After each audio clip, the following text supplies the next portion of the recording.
Ayan po, sa beach na po tayo ng Agno, Pangasinan. Ayan po ang sign. Good afternoon na rin po, everyone. Sa beach po tayo. Ayan ang mga puno.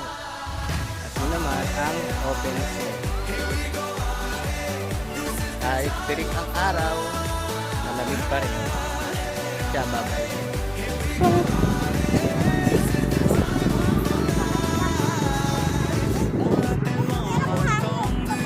Grabe ang ingit po ng buhangin mga kaibigan.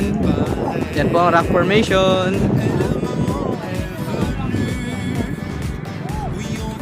Open sea na yan.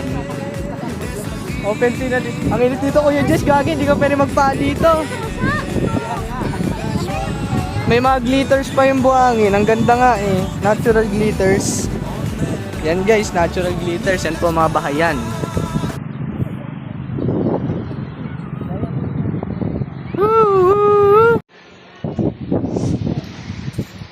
So, good morning. Yan na po ang mga rock formations sa Pangasinan. Dugtungan ko lang po yung video.